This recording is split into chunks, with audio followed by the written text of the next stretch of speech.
Elle frappe aux portes de la Polynésie. La technologie Starlink, créée par Elon Musk, elle fournit Internet en accès haut débit en s'appuyant sur des milliers de satellites.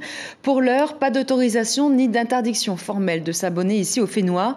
Mais voilà, un habitant de Reivave s'est vu refuser l'entrée du matériel. Les douanes l'avaient pourtant autorisé à commander. Les explications avec Natacha Silagi, Patita Savea et notre correspondant de Reivave. Voici la petite parabole rectangulaire révolutionnaire, 50 cm et 4 kg posée sur votre toit ou votre balcon, un routeur et vous avez de l'internet haut débit par satellite sans coupure à plein temps et à prix cassé. La technologie Starlink du milliardaire Elon Musk, déjà dans 150 foyers de Wallis et Futuna, les habitants ont ramené la parabole dans leurs valises. Starlink autorisé aux Antilles et en attente en Polynésie. Les habitants des Australes en rêvent. Marcel a bien tenté d'importer l'équipement, mais la douane lui a demandé de renvoyer l'antenne parabole ou de la détruire après lui avoir dit oui.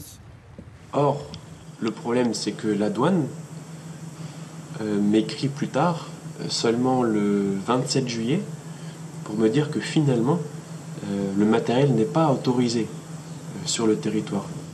Car comme dans des milieux d'autres coins reculés du monde, Reivave a ses zones blanches, coupées totalement d'Internet et rêve de Starlink. Impossible avec le réseau qu'on a ici. Là, j'ai pas de Vini, téléphone Vini, ça capte pas dans cette zone. Le téléphone, il est mort et Internet, j'ai même pas 1 giga. Pour pouvoir se connecter et passer des commandes à Tahiti ou même aller sur le site Marara Paiement, il faut aller de l'autre côté de l'île pour pouvoir se connecter à la poste. L'OPT qui a déjà signé un partenariat avec le concurrent de Starlink, mais seulement pour accueillir les 18 antennes de l'opérateur satellitaire à Papineau. Aucun abonnement pour les Polynésiens prévu à ce jour.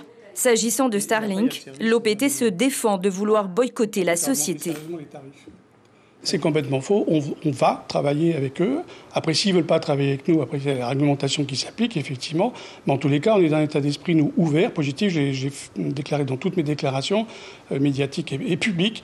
Et effectivement, on a intérêt à travailler avec eux. Comme Orange a conclu un partenariat avec eux en métropole.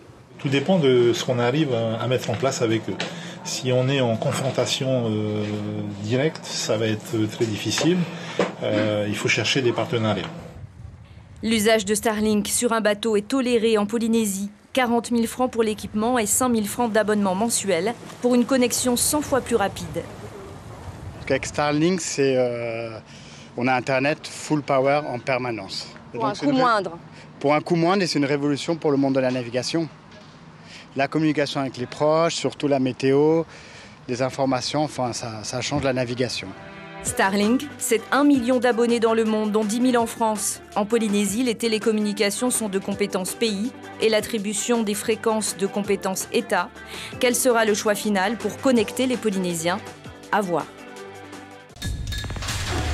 L'information en continu sur Polynésie la première, Internet et réseaux sociaux.